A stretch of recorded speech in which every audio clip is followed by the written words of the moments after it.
This is the Planning Podcast and I'm Richard Kimblin, Borodar. Welcome to this planning podcast which looks to Wales for a lead. We find positive, modern and innovative approaches to the environment, building a cohesive society and planning for development at a strategic scale. That lead is extending and changing, as so ably discussed by our guests, Dr Victoria Jenkins, Associate Professor of Law at Swansea University, Harries, Partner at Aaron & Partners, and Sioned Davies, Planning and Environmental Barrister at No5 Chambers. Together, they bring me up to speed with the policy and legal vision in Wales, and how and why it differs from that in England. With both planning and environmental reform in England now on foot, it's a great time to look to Wales and learn. Sioned, good morning. Borodar, Richard. Now, shortly we're going to be joined by Victoria Jenkins from Swansea University and David Harries from Aaron & Partners, and we're going to have a look at some of the points of divergence and the points of similarity and the relevant merits of those differences and similarities, and the practical pointers that arise from that. We're going to do that very shortly. But let's, before we get there, just orientate ourselves with the legislative scheme in Wales, which has been evolving for a little while, hasn't it? Give us a heads up. I will do, Richard. So, yes, there has been 3 relatively recent pieces of planning legislation: the Planning Act of 2015, the Wellbeing of Future Generations Act, and the Environment Wales Act, all of which set a different legislative context in which we're considering planning law in Wales. It's also important to note, I think, that the Town and Country Planning Act in Wales is being consolidated insofar as it's relevant to Wales, which has taken, I understand, a tremendous amount of work essentially focused on making the Town and Country Planning Act as user-friendly and as comprehensive as possible. So consolidating act, drawing together the bits from various places which confuse the heck out of everybody. That's exactly right. And put them in a sensible order so it's user-friendly.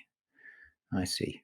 Some of that legislation, for example, the Wellbeing of Future Generations Act of 2015, I think that we probably ought to have a good look at that with the others when they join. My understanding of that is, in general terms, that it is making quite substantial differences in approach. That's right. When one compares it to the duties on public authorities in England. Am I roughly right there? You are. It's definitely shaping the way that policy is drawn up and the way that we bring together competing interests on how land is used, for sure. We'll look at the way it's influencing the way that policy is made and the way that decisions are taken when the others join, I'm sure. Let's do that when they're with us. So, Law Commission busy working away. Bit of a parallel there, isn't there? Queen's Speech, planning reform in England on its way, changes to the planning acts in England. So it's all happening. Yes, so obviously we've had considerable legislative change in Wales already, but it seems that potentially similar types of legislative change are on the horizon in England too. Now, what about policy? Help me with policy, Sioned. Where are we presently with that in Wales? So I think it's important to start with Planning Policy Wales. That's the lead planning document for decision taking in Wales, similar, I suppose, to the NPPF in many ways. I think it's important, though, to draw out some differences in the focus between them. The NPPF seems to be more development focused, perhaps, whereas PPW seems to have a very strong emphasis on placemaking, design and well-being.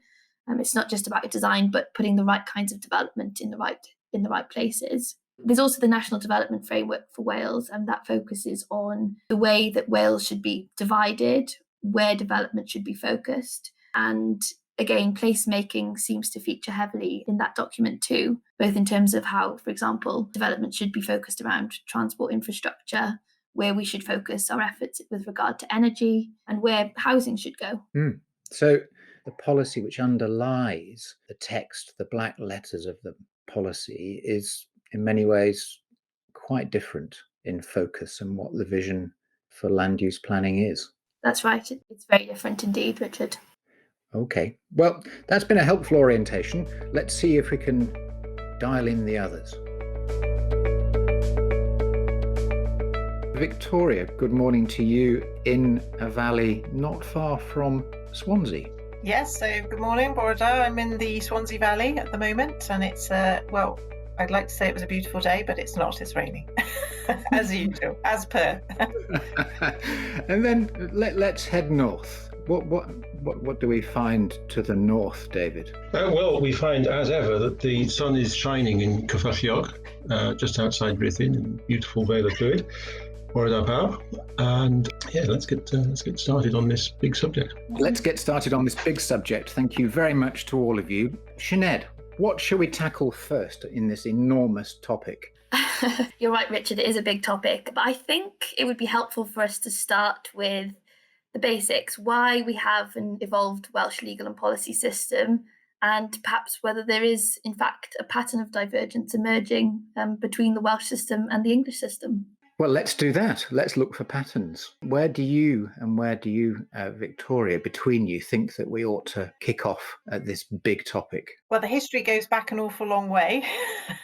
We could start going back, to end of the 1990s and when devolution began. And as it's been said many times, was a process and not an event. So that's why, particularly in Wales, devolution has very much evolved, hasn't it? And at the same time, so has our system of land use planning, really. The divergence is evolving with devolution in Wales.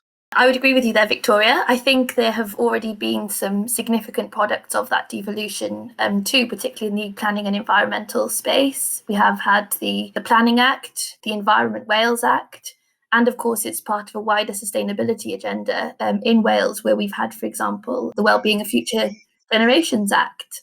On top of that, we've also got a very separate system of national planning policy in Planning Policy Wales and technical advice notes, which supplement that, and indeed a national development framework. And I think all of that signals a divergence from, in policy terms at least, from planning policy in England. Coming in from predominantly in English practice, one sees immediately that there is a different vision. The political vision is different. That manifests itself in policies which have a different orientation so far as the spatial vision is concerned, but also what's sought to be achieved in environmental terms. And it also manifests itself in procedurally different processes in order to deal with both forward planning and also to achieve development management. And we'll come on to that, I think, in respect of DNS and infrastructure.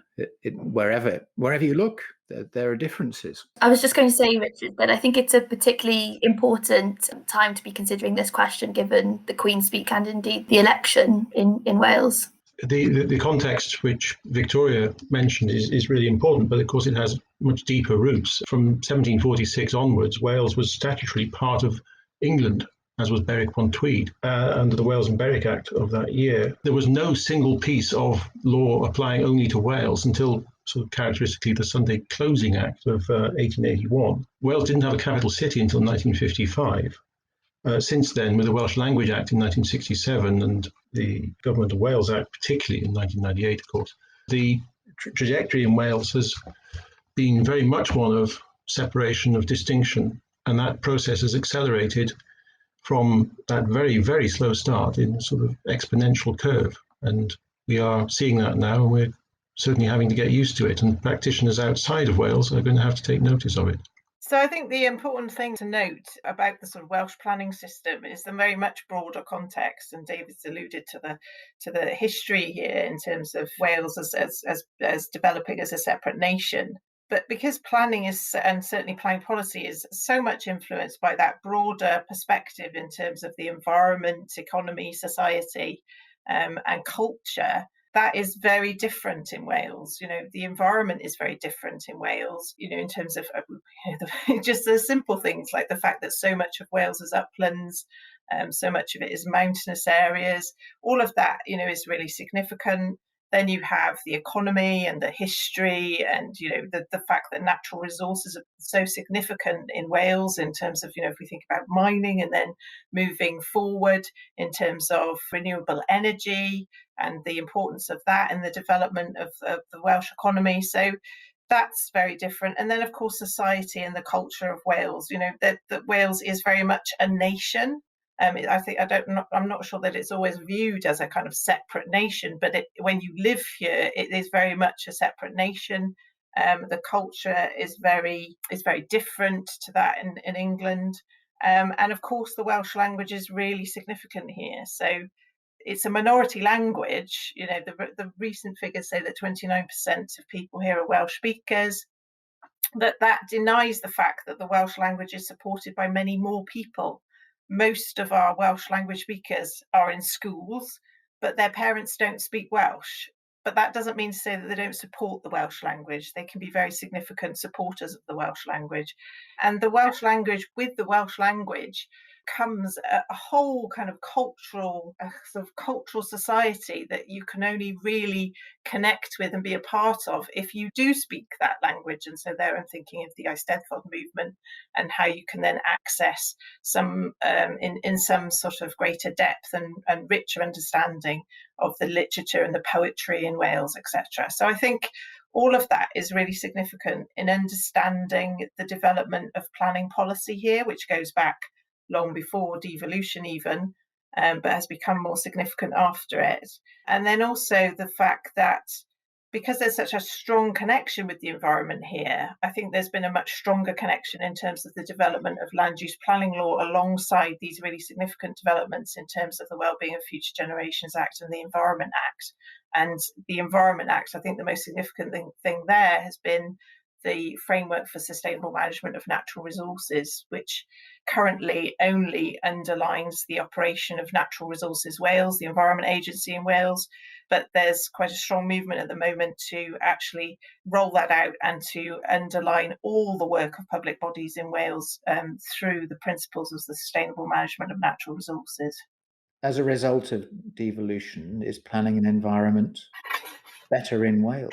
It's certainly aims to be much more ambitious, or it has much more ambitious aims. Exactly. Much closer linked to government policy objectives, much more centralised in that sense, centralised to the Cardiff government. It lends itself better to sort of nationwide planning approach. That's not just through PPW or through the system of technical advice notes. It will be novel to anyone who's used to practicing in England.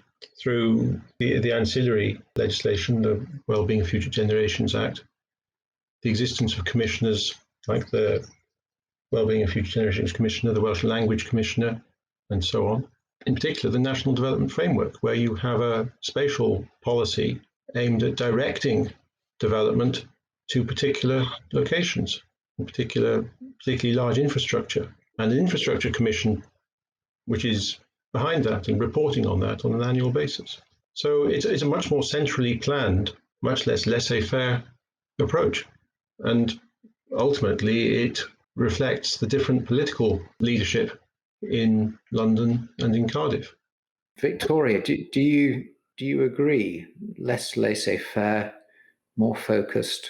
Totally agree with everything that David said. And I think this kind of strong framework for wellbeing and sustainable management of natural resources is really significant in Wales. And I think it's currently in its infancy, but we will see that develop in the future, hopefully, to achieve, greater prosperity in Wales, but a prosperity that isn't at the expense of the natural resources on which it depends. And that's my belief and my hope, I guess, for the future. And now from Sioned, some distinctions. I think there are some interesting distinctions to make between the English systems and the Welsh system as a broad headline point. The first being that the focus in England is seemingly increasingly about building homes, given the scale of the housing crisis and the need to build in the order of some 300,000 homes in the forthcoming years, as was evident from the Queen's speech earlier. That is going to require a levelling up agenda, particularly focused on housing delivery. As we know, as practitioners, Richard, I think failure to demonstrate a 5-year housing land supply has been used as a punitive measure for local authorities to a certain extent, and the triggering of paragraph 11 and the presumption in favour of development has created a somewhat more favourable development climate in England. I think, interestingly, perhaps that is not true in Wales. I'd suggest that the climate is rather a different one. and the focus is more on placemaking and holistic planning. I think the sort of clearest evidence of that was the withdrawal of TAN 1 last year and the presumption in favour of development in Wales where 5-year supply can't be demonstrated. And that Julie James, as she referred to in the speech that she made, I think it was to the RTPI conference, many areas are without the necessary infrastructure in order to support key housing developments. Much of the road infrastructure, for example, is unsuitable for large-scale housing development, and there's just not the same connectivity to create spaces for people to live and to work. So like I say, a much greater focus on placemaking and mixed developments in Wales. And Sioned, have you seen that play out in any appeal decisions? Yes, Richard. Well, I've seen it in several recent planning decisions. There was a proposal for some 41 affordable homes on the Brackler Industrial Estate in Bridgend, and it was found that that wasn't the right development in the right place. Again, that might give greater confidence to decision makers about the importance of placemaking to the national agenda in Wales. And secondly, there was also evidence of increased ministerial intervention on placemaking, most recently on a site in Cefn Forest in Caerphilly, where the plan-led approach was emphasised as being absolutely critical. So yes, certainly have seen that approach, not only in the way that policies are drafted, but also in the way that decisions are taken too. Excellent. So that is certainly a difference of emphasis. David, in your experience, do you think that there are any real underlying reasons as to the geography and economy of Wales that prompts the different emphasis? Very much so, and I go back to Victoria's point that Wales is culturally different, Wales is politically different, and of course, the planning system is very much a politicised area of the law. You don't actually have to look much further for those policy differences between the NPPF and PPW, so effectively the Welsh equivalent of the NPPF. The NPPF, which I sort of refreshed my memory of this morning, says it's in its introduction that it sets out the government planning policies for England and how they should be applied, provides a framework within which locally prepared plans for housing and other developments can be produced. And that's the very first thing it says. PPW says the planning system manages the development and use of land in the public interest, prioritising long-term collective benefit, contributing to improving the economic, social, environmental and cultural well-being of Wales, and so on in the same vein.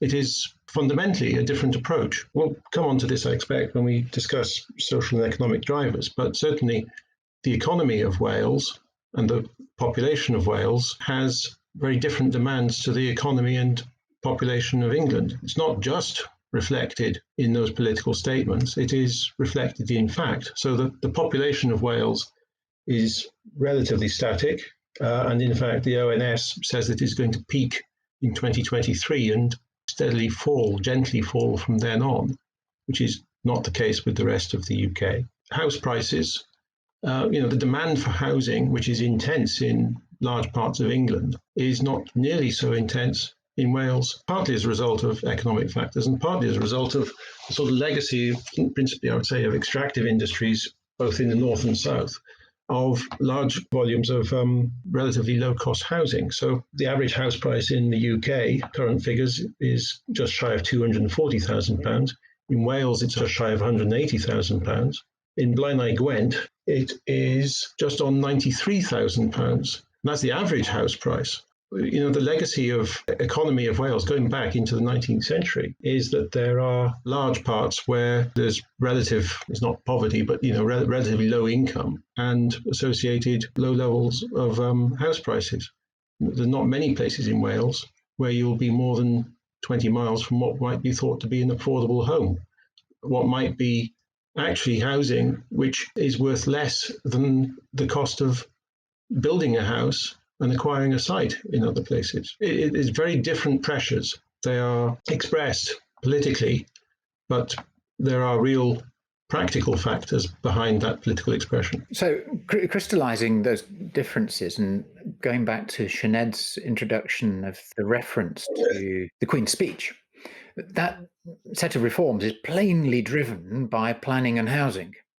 It's about housing. That is expressly so. That's what it's seeking to achieve. But the driver in Wales, I think, David, you're identifying, is not in anything like the same way because of the the legacy of the history of Wales, the prices which result. And so it cuts through to all sorts of issues, such as the need for affordable housing. That's absolutely right, and finds its way out in the politics of Wales, essentially. There is a Labour government in Wales, has been either on its own or in coalition since the establishment of the Assembly, and it has very different policy objectives to the government in London. And that central management, that central aspiration for the development of land is a key plank of that.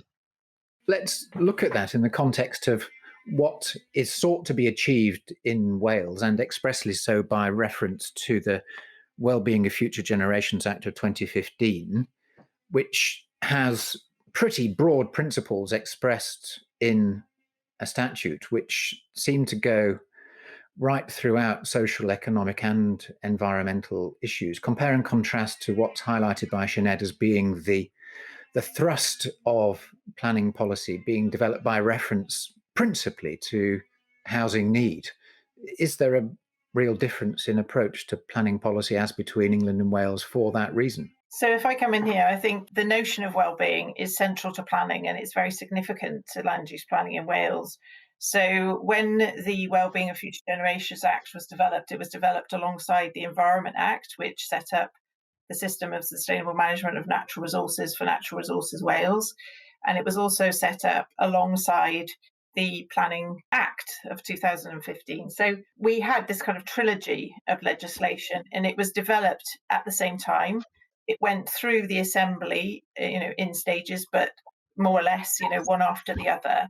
And there was discussion in the Assembly at the time as the legislation was going through about the need to ensure that there would be connections between the three pieces of legislation.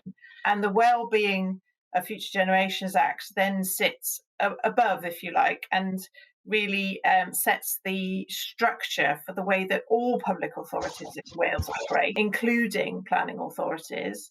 And then the overall purpose of planning in Wales is within the Planning Act is actually referred to as to achieve the wellbeing goals within the Wellbeing of Future Generations Act.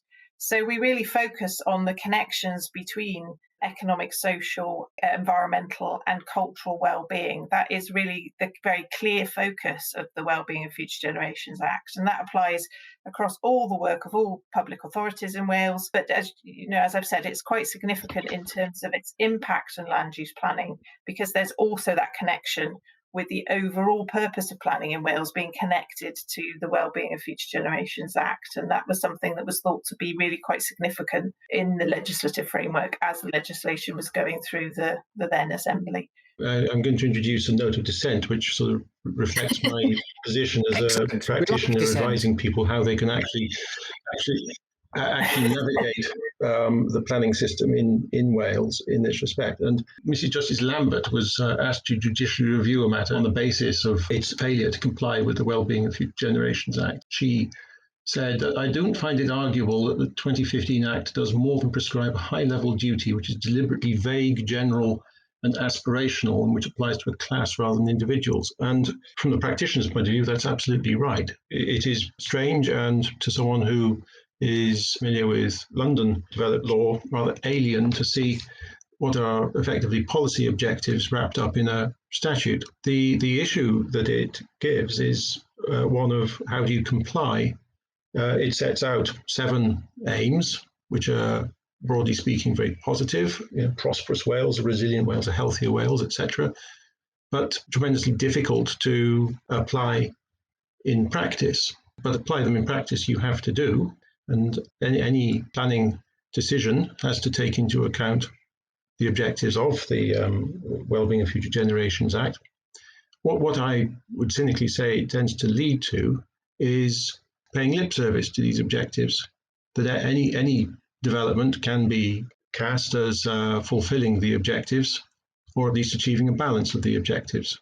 And I see that applying not just in terms of cynical developers, but also in terms of cynical authorities and politicians. When a decision is taken, when the development is proposed, it is made to fit the Wellbeing Act rather than being driven by it. So I view it as misplaced in statute. It is a policy objective, and an encumbrance to practitioners for that reason.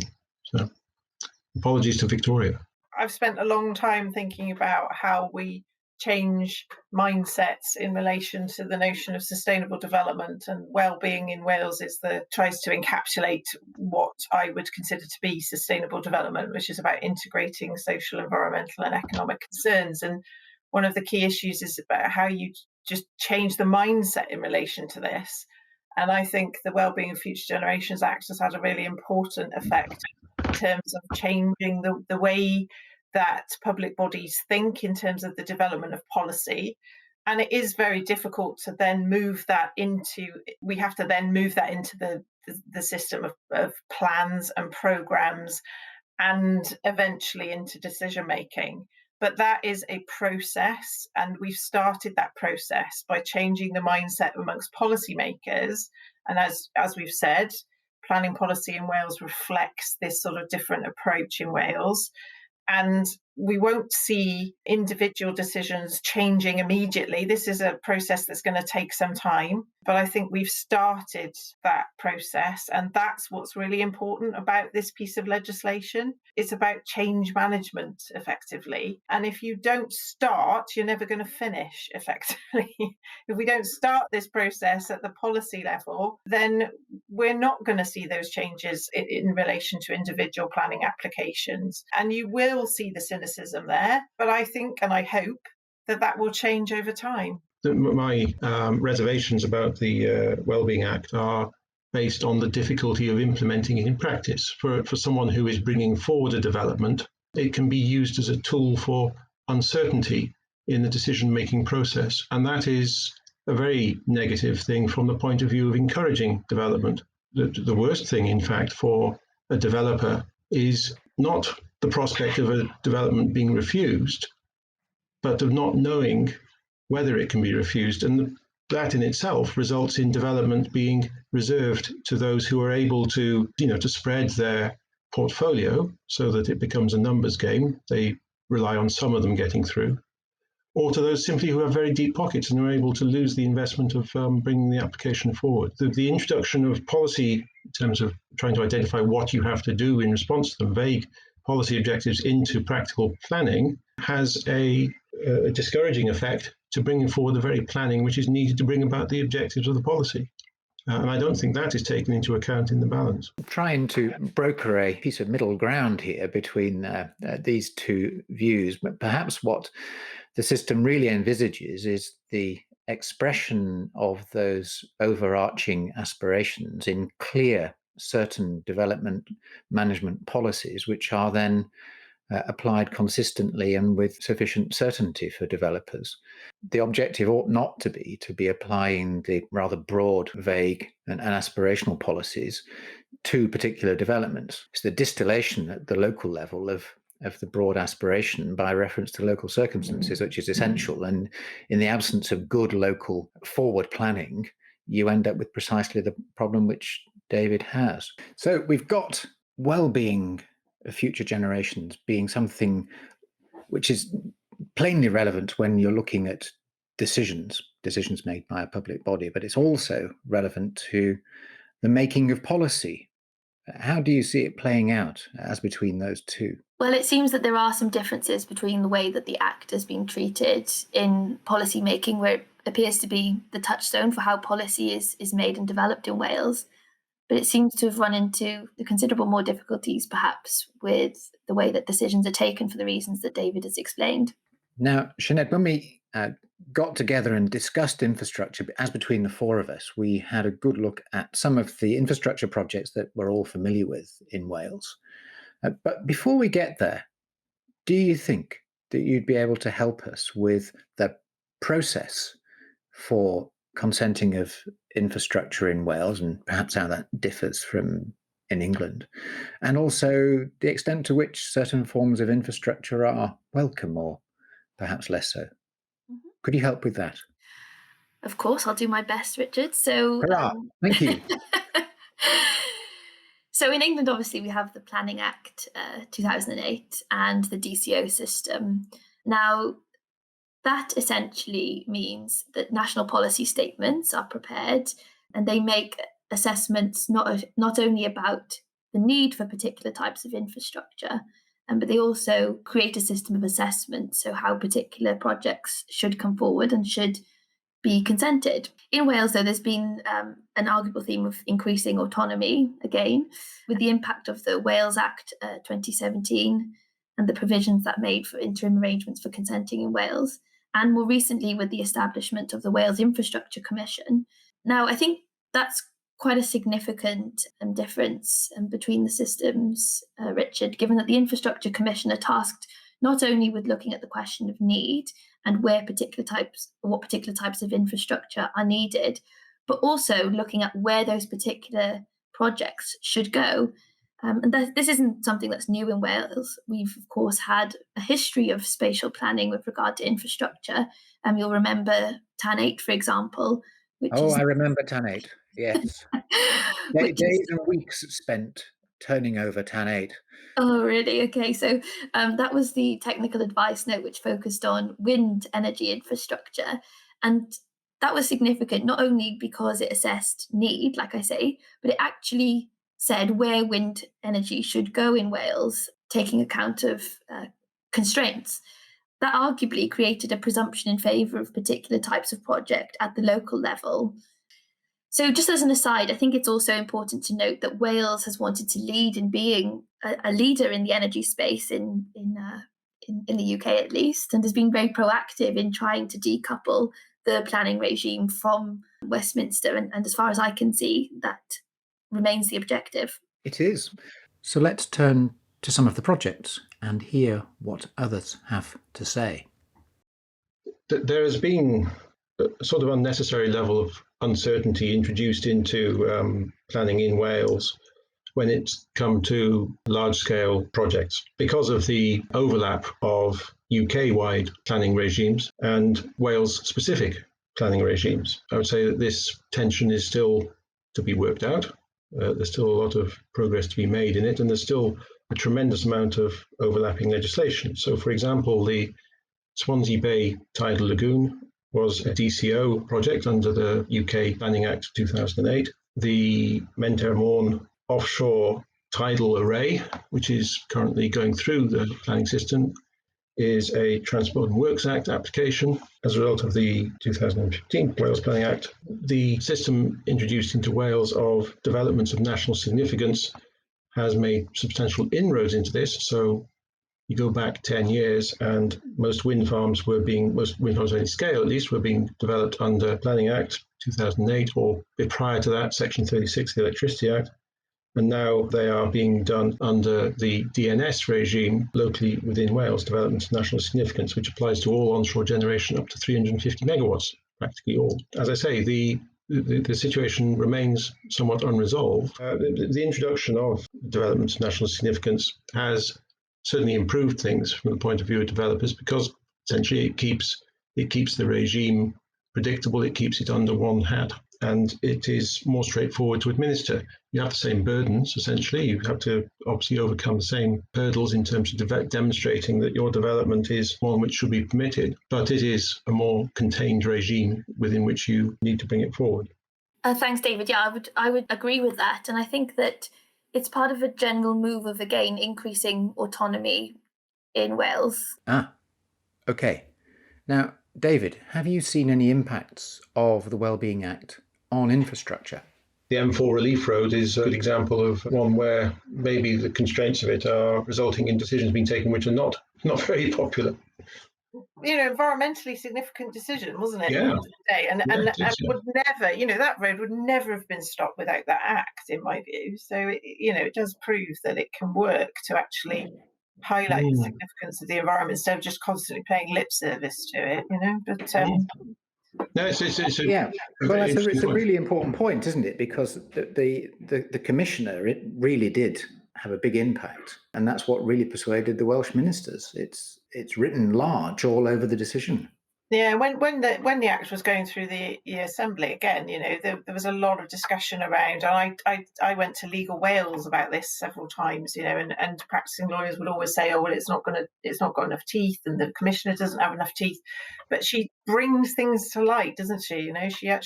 She's a figure that people can look to, and when she speaks about this, then she had to be listened to, in essence, I think. And I think that's taken us to the environment, where we've also got a situation where we've got new people involved. In England, pursuant to Brexit, we've got our OEP, but we've got a different sort of watchdog in Wales. Do you want to say something about that, Sioned? Yes, of course.